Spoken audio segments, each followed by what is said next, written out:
بعض علاقوں میں ایک رواج ہے کہ شب برات میں مساجد کو سجاتے ہیں اور سنوارتے ہیں، کہیں قمقموں سے، کہیں چمکدار کاغذوں سے اور کہیں دوسری چیزوں سے، جیسا کہ ہمارے علاقوں میں سیریل سیٹوں سے سنوارا جاتا ہے، چھوٹے چھوٹے لائٹ لگا کر مسجد کو روشن کیا جاتا ہے اور اس کو چمکدار بنایا جاتا ہے۔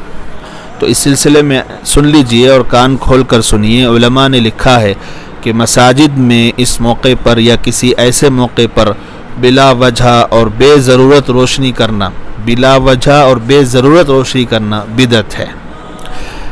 یہاں ہم علامہ شاطبی رحمۃ اللہ علیہ کے چند جملے نقل کر دینا مناسب سمجھتے ہیں۔ آپ نے اپنی کتاب الاعتصام میں لکھا ہے، مساجد میں آگ روشن کرنا یعنی چراغاں کرنا سلف صالحین کی شان نہیں تھی، اور نہ اس کے ذریعے مساجد کو مزین کیا جاتا تھا، پھر بعد میں چراغ جلا کر مزین کرنے کی بدعت جاری ہوئی۔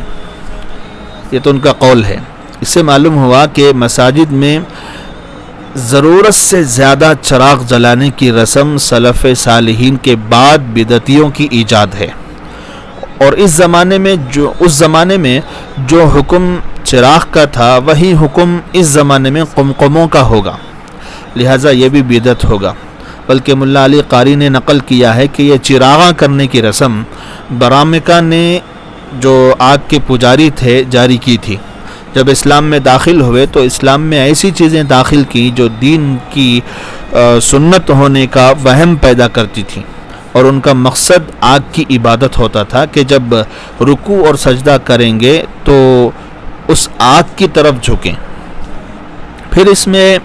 مال کی اضاعت اور اسراف کا گناہ بھی شامل ہے، اور سب سے بڑھ کر اس میں ہندوؤں اور عیسائیوں سے مشابہت بھی ہے کہ یہ لوگ اپنے تہواروں میں اپنی مندروں اور چرچوں کو اسی طرح سجاتے اور سنوارتے ہیں، لہٰذا اس سے بھی بچنا چاہیے۔ حضرت مفتی محمد شفیع صاحب رحمۃ اللہ علیہ نے اپنے فتاویٰ میں تفصیلی گفتگو کی ہے، اور آخر میں یہ تحریر کیا ہے کہ خلاصہ یہ ہے کہ شب برات اور شب قدر وغیرہ میں مساجد کو زیادہ مزین کرنا، سنوارنا اور زیادہ روشنی کرنا اور چراغاں کی صورت اختیار کرنا یہ دوسری بدعت ہے۔ اللہ تعالیٰ تمام بدعات سے، خرافات سے، رسومات سے ہماری حفاظت فرمائے۔ وشاركنا وقم بالخير سابقنا، لقانا في ابن تيمية وخير الخلق قدوتنا، تعال وزر وشاركنا